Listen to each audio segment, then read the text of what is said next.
찬송가 366장 함께 찬송하도록 하겠습니다. 찬송가 366장입니다.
오늘 우리가 함께 봉독할 말씀은 베드로전서 4장 7절로부터 8절 말씀입니다.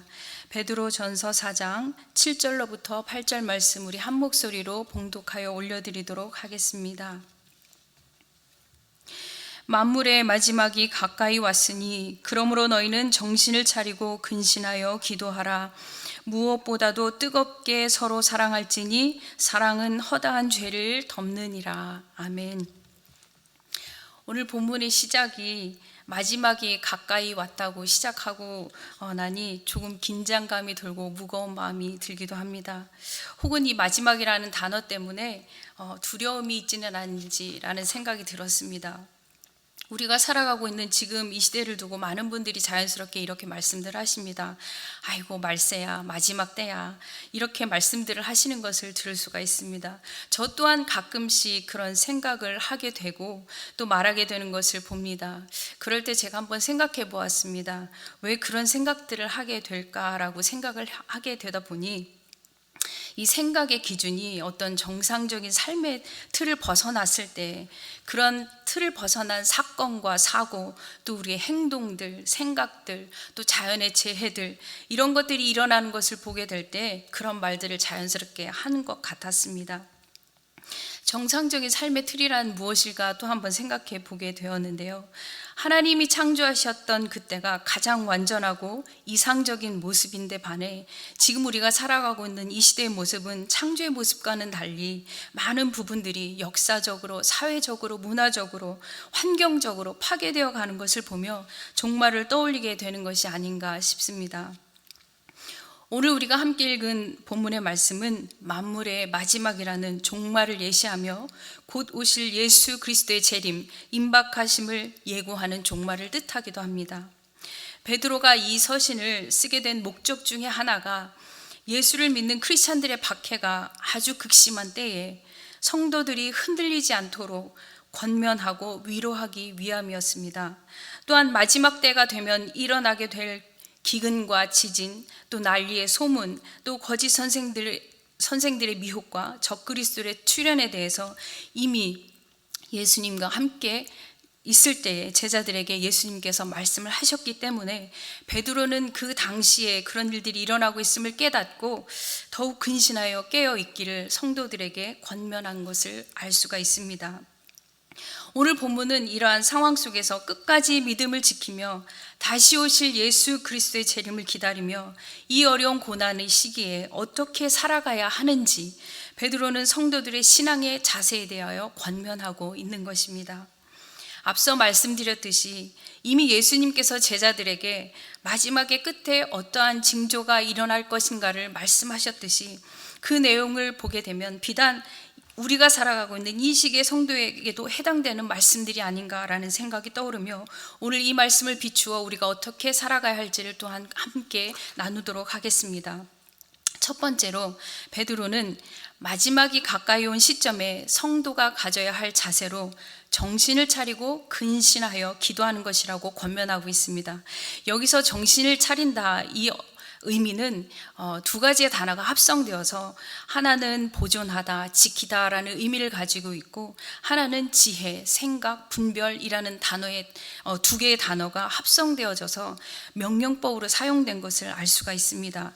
그 직역을 따라 말씀을 보면 분별력을 가져라, 말씀을 잘 추스려라, 마음을 잘 추스려라, 이런 의미로 어떠한 고난과 어려움 속에서도 냉정하게 마음을 다스리며 자신의 믿음을 지키라는 뜻입니다.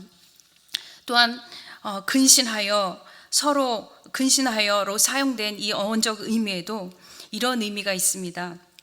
술 취하지 않다, 정신을 맑게 하다, 이런 의미를 가지고 우리가 기도를 할 때에는 밝은 정신으로 깨어 기도를 해야 한다는 것을 강조하고 있는 것입니다. 베드로가 살고 있었던 이 당시에는 로마 황제의 극심한 박해로 많은 그리스도인들이 잡혀가서 고문을 당하기도 하고 죽임을 당하는 것이 있었던 시대였던 것입니다. 그래서 성도들은 이것을 바라보며 두려워할 수밖에 없었고 이러한 상황 속에서도 다시 오실 예수님을 기억하며 베드로는 이 성도들에게 마음을 지켜라, 자신을 절제하며 맑은 정신으로 분별하여서 기도함으로 기다려라 라고 강력하게 권고하고 있는 것입니다. 요즘 우리가 신앙생활을 하는데 어떤 박해가 있는가 생각해 보았습니다. 또 예수를 믿음으로 받는 고난은 또한 어떠한 고난이 있는지 한번 생각해 보았습니다. 어려움이 있을까요? 물론 있겠지요. 그렇지만 사실 우리가 살아가고 있는 이 현재 미국 땅에서는 예수를 믿는다고 잡혀가서 박해를 받고 죽임을 당하지는 않지 않겠습니까? 물리적으로 가해지는 두려움이 없어서인지 사실 더 무서운 것은 정신적으로, 영적으로 우리가 알지 못하는 방법으로 예수를 믿지 못하도록 미혹하게 하고 혼탁하게 하는 것을 우리가 간과하는 일이 얼마나 많은지 알 수가 없습니다. 한마디로 우리를 정신 못 차리게 하는 이 시대를 우리가 살아가고 있다는 것입니다. 내 삶의 우선순위가 무엇인지를 먼저 생각해 본다면 내 안에 가장 우선순위가 무엇인지 쉽게 정리가 될 것 같습니다. 그런데도 우리는 그러한 우리의 현실을 고통스러워하지 않고 있습니다. 그것을 박해로 여기지 않고 있습니다. 그렇게 우리의 삶에 예수 그리스도를 믿는 신앙의 정절이 애매모호하고 두리뭉실해져 있는 것을 바라볼 수 있습니다.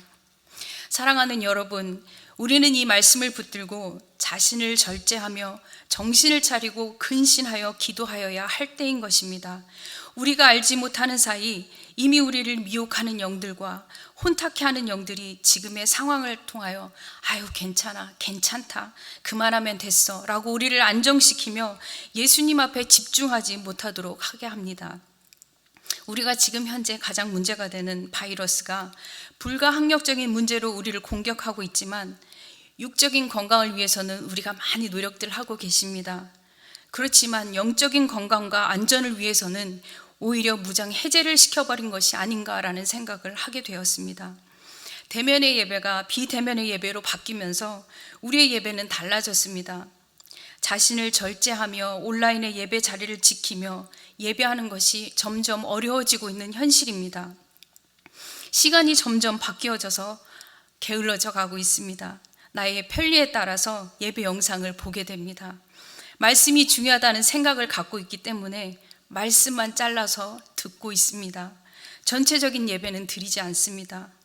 모이기에 힘쓸 이유가 없어지니 이웃을 돌아볼 여유조차가 우리 마음 가운데 없는 것을 바라보게 됩니다. 사랑하는 여러분, 눈에 보이게 육신이 고통을 받으며 박해를 받는 것은 아니지만 분명 우리는 영적 박해를 받고 있는 상황입니다. 이것을 분별하시며 이러한 안일함 속에 젖어들어 가는 우리의 모습이 아니라 이런 것을 우리에게 가져오는 모든 환경을 차단하시고 절제하시고 정신을 차리고 근신하며 기도하셔야 하는 것을 잊지 않기를 당부하겠습니다. 베드로전서 5장 8절에 베드로는 다시 한번 강력하게 권고합니다. 근신하라, 깨어라, 너희 대적마귀가 우는 사자와 같이 두루 다니며 삼킬 자를 찾나니. 우리가 처한 현실을 바르게 직시하며 우리는 영육간에 강건하도록 근신하고 깨어 기도해야 하는 것을 잊지 마시기를 부탁드리겠습니다. 두 번째로 베드로는 뜨겁게 서로 사랑하라고 성도의 자세에 대해서 권면하고 있습니다. 뜨겁게 사랑한다는 의미가 무엇일까 한번 생각해 보았습니다. 물론 개역 개정 전에 열심으로라는 단어를 사용하고 있습니다. 영어로는 deeply라고 번역하여 사용하고 있는 것을 바라보게 되었습니다. 어원적으로도 열심으로라는 뜻을 갖고 있는 것을 통하여서 열심으로 서로 사랑하라, 깊게 서로 사랑하라, 이런 의미로 의역할 수가 있겠다고 생각했습니다. 뜨거운 사랑을 하기 위해서는 먼저 뜨거운 사랑을 맛보아야 하지 않겠습니까? 우리에게 주신 첫째 되는 계명이 하나님을 사랑하는 것입니다. 그리고 둘째 되는 계명은 이웃을 사랑하는 것입니다. 예수님께서는 또한 새 계명으로 내가 너희를 사랑한 것 같이 너희도 서로 사랑하라고 말씀하셨습니다. 이 사랑을 생각해 보니 이 뜨거운 사랑, 깊은 사랑이 무엇인지 가늠해 볼 수 있었습니다. 우리를 구원하시기 위해 자신의 목숨을 내어주신 사랑, 그것이 뜨거운 사랑이요 깊은 사랑인 것을 알았습니다. 그렇기에 우리를 사랑하신 그분을 우리는 먼저 깊이 사랑해야 할 것입니다. 그리고 그 다음에 우리를 사랑하는 그 사랑을 가지고 우리와 함께 더불어 살아가는 이웃을 사랑해야 한다는 것을 말하고 있는 것입니다. 예수님은 그런 희생의 사랑을 우리에게도 서로 하라고 권면하고 베드로도 깊고 뜨겁게 열심으로 서로 사랑하라고 권면하고 있는 것입니다. 왜냐하면 그 사랑은 허다한 죄를 덮을 수 있기 때문입니다. 사랑하는 자녀가 잘못을 했을 때에 스스로 잘못을 뉘우치고 용서를 구할 때 어떻게 하십니까? 스스로 잘못을 구하고 용서하는 아이를 향해 더 야단을 치지는 않지요. 그 아이를 용서하고 그 아이를 용납해 주는 것은 그 아이를 사랑하기 때문에 그것을 덮어 용납하는 것입니다. 예수님이 우리에게 그렇게 하셨습니다. 우리의 죄를 고백하고 나아갈 때 우리의 죄를 덮으셨고 우리를 의롭다 하시고 하나님 앞에 설 수 있도록 하셨습니다. 요한일서 1장 9절 말씀에 이렇게 되어 있습니다. 만일 우리가 우리 죄를 자백하면 그는 미쁘시고 의로사 우리 죄를 사하시며 우리를 모든 불의에서 깨끗하게 하실 것이요. 사랑하는 여러분, 우리 안에 서로를 사랑하지 못하게 하는 것이 무엇이 있는지 한번 생각해 보시기를 부탁드리겠습니다. 우리가 하나님의 사랑을, 이 큰 사랑을 입고 경험한 사람들이라면 분명 우리의 삶 가운데서도 이것을 드러내야 할 것입니다. 나를 조금 희생하며 상대를 배려하고 이해하며 사랑하는 것이 있어야 될 줄 믿습니다. 서로의 허물이 조금 보여도 예수님의 사랑처럼 그 허물을 덮어주는 저와 여러분들이 되시기를 소망해 봅니다. 가장 실천하기 힘든 곳이 어디일까요? 가장 가까이 있는 사람, 또 우리의 가정이지 않을까 생각합니다. 가정에서 또 가장 가까운 사람들과 모여있는 곳에서 그 사람들의 허물을 더 잘 볼 수 있기 때문에 서로를 사랑하고 용납하기가 참 힘들 때가 많습니다. 그렇지만 예수님의 사랑을 가지고 그 사랑을 용납하고 그 허물을 들춰내는 우리의 삶이 아니라 그 사랑으로 그 허물을 덮어주며 함께 살아가는 우리의 삶이 되기를 소망하는 것입니다. 더 나아가 우리 다운이 제일교회가 혼탁하고 어지러운 이 세대 가운데에 깨어 기도하는 교회가 되고 주님의 마음을 흡족하게 하는 교회가 되어서 분별할 수 없는 시대를 살아가는 우리에게 주님이 주시는 지혜를 가지고 분별하며 많은 영혼들을 구하는 그런 교회가 되길 간절히 소망합니다. 성도가 서로를 세우고 격려하며 서로 사랑하는 다운이 제일교회가 되기를 원합니다. 이 말씀을 묵상하면서 한 가지 적용으로 제가 이 생각을 해보게 되었습니다. 오늘 하루를 살아가면서 우리 안에 작은 실천으로 우리 다운이 제일교회 안에 있는 우리 성도들에게 내가 잘 아는 성도 아닌 내가 잘 모르는 성도 적어도 한 3분에게 전화 통화를 시도해보는 것은 어떨까 생각해 보게 되었습니다. 비대면의 시기에 서로 만날 수 없기 때문에 어떻게 살아가는지, 어떤 환경 가운데 놓여 있는지 우리가 전화를 통하여서 서로를 다독이고 따뜻한 말 한마디를 나누어 보시길 부탁드리겠습니다. 우리는 그리스도 안에 한 가족이고 다운이 제일교회 공동체 일원이지 않습니까? 그들의 필요가 무엇인지, 기쁨이 무엇인지, 슬픔이 무엇인지, 아픔이 무엇인지 소통하며 사랑을 실천해 보시는 하루가 되기를 권면합니다. 말씀을 맺겠습니다. 오늘 베드로 사도가 마지막 시대를 살아가는 성도들에게 권면했던 말씀, 정신을 차리고 근신하여 깨어 기도하는 삶의 자세를 말씀하셨습니다. 그리고 두 번째로 뜨겁게 서로 사랑함으로 서로의 허물을 덮어주는 성도의 자세에 대해서 우리에게 말씀하였습니다.